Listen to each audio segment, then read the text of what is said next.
moo ko denc exposé ko les dirigeants ñoom ñu jël xool. parce que ñun ñëpp gis nga opposition à pouvoir moom laay rêvé dañu war a nekk ci benn longueur d'onde. waaye te xel du doy opposition mooy comme les collèges des délégués dans une entreprise. quand tu vois que la direction li mu teg nii baaxul wala fu mu jëm baaxul. yow da ngay ñëw nga wax ak ñoom jox leen ay propositions. loolu la ci loolu la ñu war a dem tey war nañu mën a toog tey. ñi ne tey ay opposants la ma leen di tudde les néopoliticards wala les féodopoliticards ñooñu war nañoo toog xam ne te ci domaine bii bu ñu appliqué woon li defoon li moo gën ñu def conférence de presse xam la baaxal ko ñi fi ne est-ce que ma fi ma c'est-à-dire opposition boo xam ne doo jiital sa bopp. le mois moo leen sonal de et ils seront tout le temps des nihilistes gis nga tey wàññi yi. waroon nañ ci wax. waaw. même bu dee 1 franc la ñu wànne war nañ ko mën a saluer bu fekkee ne réew mi leen ñor parce que loo ci manti wàññi ci Sénégal bi lay duggaat ci ñoom aussi day duggaat ci ñoom mais dañuy sànni xeer. duñ ko def de. moo tax ma ne la forme bi ñuy opposé wu tey bokkul ci contexte bi adapté wul contexte bi ñu nekk mooy ñii di opposé wu ñu ci bari ñu ñëpp ñoo àndoon yee sénégalais ba ñu yeewu. est-ce que comprendre nga. yow mënoo yee sénégalais ba mu yeewu léegi nga ne da nga leen di jéem a nax. ndax bi mooy fii ngay toog mënoo feesal saal foo koy kal ci ay conférence de presse te boo def conférence seetlu leen bu baax conférence ce sont les mêmes têtes qui reviennent déggoo ma de ma répété seetlu leen conférence jël leen film conférence ñi fi def ay conférence parce que dañuy opposé wu. waaw toujours seen fukki nit wala juróom-ñetti nit yi ne ci ginnaaw ñooy nekk ci ginnaaw. waaw ñoom xanaa amuñu ay numéro 2. déggoo ma de ñoom existé wul sax bay am numéro 2. waaw ñoom parce que ils existent circonstanciellement. Ouais. Ils existent parce que ku mel ni Ousmane Sonko génn na wax ñu attaquer la personne wax ci dàll bi mu sol wax ci sac bi wax ci oto bi ko indi déggoo ma de alors que loolu intéressé wul Sénégalais yi donc ñoom ils s'opposent pas pour le peuple mais ils s'opposent contre une personne c'est pourquoi dañuy def fausse route chaque fois. xaw ma ne dégg nga li nga wax. ñii di opposé wu tey. lu ñu yàkkamti mooy ku mel ni Ousmane Sonko génn wax. wala génne def manifestation ñoom ñu xooli dàll yu mu sol. waaw naan montre beeg dàll yeeg. yëre naan oto bi ko indi. waaw oto bi daa cher. loolu est-ce que intéressé na Sénégalais yi. déedéet Sénégalais yi di xaar nañ loolu. déedéet. donc ils font fausse route parce que en réalité ils s'opposent pas pour le peuple mais ils s'opposent pour benn nit boobu jóge fi wala mu échoué ñoom ñu yaakaar na ñooy toog. donc seen intérêt crypto personnel. moo leen jiital. moo tax mënuñu àndax li fi ne parce que li fi ne mooy li ma bu dee les néopolitiques ñoo àndoon doon xeex. bokkoon le même discours Macky Sall duñu yenn lu métti. bu fekkoon ne dëggu na loolu tey ñoo waroon nekk ci ñi nga xam ne ñooy doxal bu fekkee ne li ñu doon wax gëm nañ ko. gëmuñu ko. féopolitique mën nañ leen comprendre parce que ñoom dañ nekkoon ci régime boo xam ne sucé nañ Sénégalais yi ñu jëlee leen fi ñoom ñu taxaw di fi pour di et loolu mën na. mais ñi nga xam ne tey jii nee nañ dañuy opposé wu ñooñu duñu ay opposants y a pas d'opposition moo tax ma doon wax que ce sont des hommes en position ils sont en position uniquement pour attaquer une personne et cetera di xaar parce que personne boobu moo leen déranger parce que ils veulent faire benn alter ego or nag lii yàlla def da nga koy nangu. waaw mais loolu est-ce que buñ ko defee ñoom dinañ ci am lu ñuy gagner parce que tamit su fekkee nii la ñu nar a opposé wu quand même xalaatuñu mais conquérir mandat bi ci topp di. non lu ñuy conquérir. 2029. gis nga kii am pour conquérir. lii di ñëw da ngay wax loo xam ne sénégalais dañ koy dégg. surtout xam na ne kii il a les têtes sur les épaules. est-ce que comprendre nga. soo gisee Pastef réussir loolu parce que discours yi Ousmane Sonko doon am da doon porter ci jeunesse bi da doon porter ci diaspora da doon porter ci sénégalais yi ñu koy dund di ko gis. mais tey nañ mënti dëgg gars yi sax dañu génne tout man yaa ma yëgal na FDR dafa def conférence de presse. def nañ ko tey. FDR. ñoom Khalifa Sall. Khalifa Sall c'est depuis maam de. Khalifa moom depuis Senghor la 14h ni ko tee mu non Khalifa bàyyi na est-ce que Khalifa la du Khalifa de. Khalifa la. Khalifa bàyyiwul Khalifa c'est depuis Senghor. da Khalifa bu ma juddoo ba léegi moom rek laa gis muy politique te mënut a gagner dara. FDR mooy lan. mooy ñoom. Front de résistance. waaw pour la République voilà. man daal li ma la mën a wax mu leer. xaw ma la défense pour la République. man gisuma fi opposition. parce que nee naa leen on est en 2025 jeexal nañ ko sax gis nga ban opposition mooy dem ci sénégalais bi may ko nopp mooy bi nga xam ne da nga koy wax li nga xam ne da koy jariñ wala li nga xam ne day indi yokkute ci ñii fi ne. boobu opposition mooy dem muy une smart opposition. une opposition intelligente boo xam ne tey jii da ngay indi pour contribuer ci développement réew mi. transformation ñoom dañu développement nekk dans la réaction. xam nga ñi ñoom Ousmane dañoo nekk ci dans l'action ñoom ñu nekk ci dans la réaction moo tax toujours dañuy tardé ñoom il faut que Ousmane mu actionner après ñu réagir gis nga fi mu nekk de xam nga wax na leen ne day def tournée à partir de du mois d'avril. dañuy bàyyi ba mu commencé tournée ñuy doog a topp ci gannaawam noonu nag la ñuy toppee ci gannaawam ba bu ñu demee ca urne ya noonu it dañuy toppee ci gannaawam. c'est-à-dire que voilà une opposition qui depuis un certain en fait et c'est dommage quand même parce que moi je me disais qu'avec cette génération composée de jeunes leaders politiques. les néopoliticards. su ñu ñëwee dinañu am un débat de haut niveau un débat de qualité mais malheureusement day xoolal opposition bi et c'est malheureux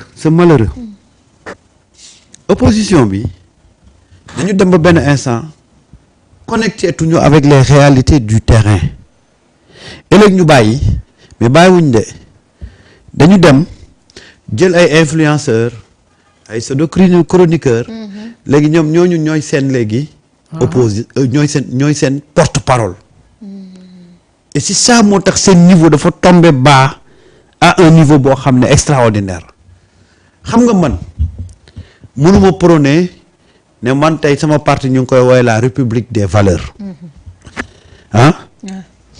man ay contre-valeur di organiser ay manifestation man may dem di ca bokk tout simplement parce que ki fi nekk rek laa bañ man lu ma opposé wu ak yow lu ñu contrante du ma jaral mu ko ma dem di allier koo xam ne bokkuñu ay valeur pour xeex la. mais mooy li ma la wax discours yenn yoroon jaay ko sénégalais yi te à cause d'une seule personne bu ñu mënul pife. waaw ils sont moo tax seen coalition yi ñu tegoon fii ma waxoon li ma ci waxoon. coalition suppa kanja. contre nature mooy yi ngay wax contre nature.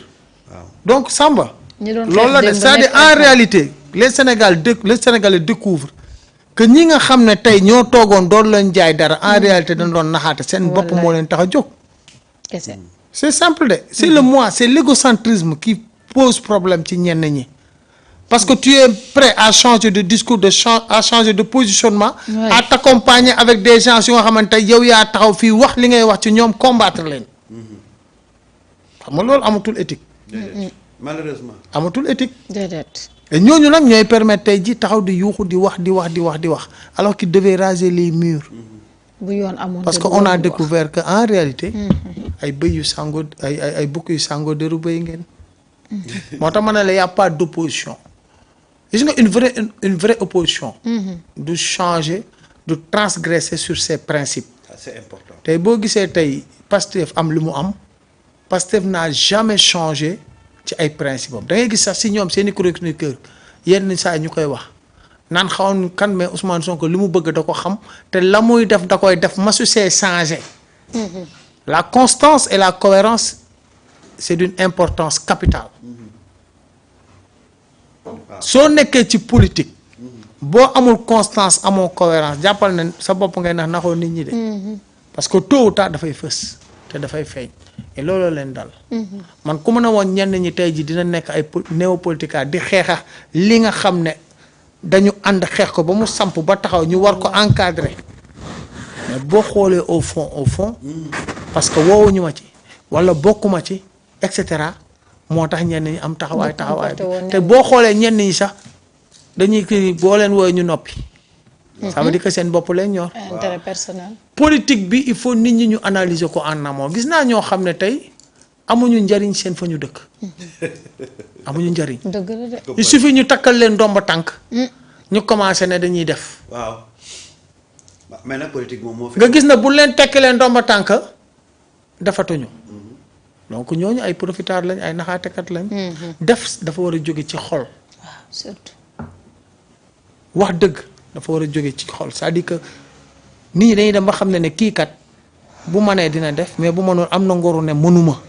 et loolu mooy valeur yu ñu perdre loolu moo sonal tey ñi nga xam ne ñooy politique waaw. mais c'est-à-dire que nag il faut ñu rompre ak politique bi ñu doon politique. mais moom la ñuy xeex. politique bi ñu doon politiquer ñoom mënul nekk xam nga tey yow yaa ngi nii tu fais de la politique. dans son essence ou sa quintessence. ah moi tu fais de la politique. mais yow amuloo poste. mosuma ko am ça fait 12 ans 13 ans. voilà mais nan ngay defee politique. jaamu yàlla ci jaamu yàlla. ànd ci ak population bi ngeen di dem di xool. ànd ak samay nit. voilà bu ñuy song dara. lu ci maay waaye. mais loolu foofu lañ toll. mais xam nga bu njëkk ba loolu lañ doon wax. président nag il faut que nga fal ma. waaw moo mën a defar sama kii. moo mën a am base politique. mais dem nañ ba contraire bi am. président bi mooy taxaw naan ku nu gañe. waaw di nga ko diggaale ak man. waaw gaa yi këbb ci kees yi dem jéem a gañe. mais xam nga boobu day fekk mu jox la responsabilité. waaw moom laa la wax waaw. da ngay xool tey balaa ñu lay xam rek ñu fal la. ci yenn sociétés yi. surtout. moo xam port. moo xam COUD. moo xam LONASE. CDC. moo xam CDC. moo xam impôt et domaine. waaw kun fa fal nga siiw. kuñ fa fal rek ñu commencé laa way. woykat yi di la woy. communicateur traditionnel yi di la taggal say ñu tuddee la làmb. tuddee la làmb. nga jaagat jaagari. nga yor chroniqueur yi di la tudd. naan maa ngi nuyu diw ak a baax. ak a social. report bu làmb amee yow la ñuy tudd yow la ñuy tudd boo ki xamul mbër yi day foog ne mbër mu tudd diw dafa am ci làmb ji fekk kat DG benn société la ñuy tudd mais tey loolu moo plombé LONASE loolu moo plombé poste. Ouais. loolu moo daaneeloon port. moo leen dugal loolu moo tax ngay situation dégg bi de. ay luubal impôt et domaine. voilà un peu ce qui se passait c'est-à-dire que yow tey pour nga am base politique il faut ñu fal la ci benn poste de responsabilité. wallaay. président man mënuma laa assurer résultat parce que awma poste de responsabilité. président bi fal la ne la ku ci dem bu ñu la gañee ci sa localité boo ñëwee ñu wàcce la. doy na wax loolu la. c'est-à-dire il faut que les Sénégalais reconnaissent ce changement là qui s'est opéré. ñoo la ko gën a xam léegi de. xam loolu nga moom dañuy bañal ñun dañu tàmmoon loo xam ne c'est-à-dire que dañ ko doon xëy di ko consommer. te dañ doon gis ne lii mooy daaneel réew mi. dañuy ñëw fal la ne la yow kat mënuñ laa fal ba pare mënuñu comprendre ñu fal la ba pare ñu lay gagné ci sa dëkk. te nga war a am base. te nga war a am base politique d'ailleurs à un certain moment donné moo taxoon yenn këru liggéeyukaay yi boo fa demaan boss bi gox bi mu jóge personnel bi jóge ci gox boobu ñoo fay ëpp. loolu moo dal kudd di. bare na du ko dul. waaw si société yu bëri boo gisee DG ba boo xoolee fi mu bokk ñi fay liggéey yëpp fa lañ bokk. waaw. et ça devait pas se passer comme nga demoon port looloo fa mel. looloo fa amoon. waaw nga demoon poste looloo fa amoon. ak yeneen ak yeneen. et voilà un peu ce qui a plombé ce pays-là et ce qui a plombé toutes les agences nationales. wallaay yëpp dañ ko jël jàpp ko dëppoo kees gi dem seen yoon. moo tax amoo souveraineté. bu foo koy jëlee. parce que les sociétés nationales ak yii yëpp c'était pas. amuñu woon ñoom seen bopp. mais foo jëlee souveraineté. c'est-à-dire que on n'a jamais pensé. parce même que à yow mii di manager foofu. doo gis ku la wax dëgg. déedéet. doo gis koo xam ne da nga koy def loolu dara mën a la ñett. waay. donc loolu la. effectivement et tey ku bëgg a wax rek waxte yàlla tax am na taaru nekkoon ci société bi tey lu ci.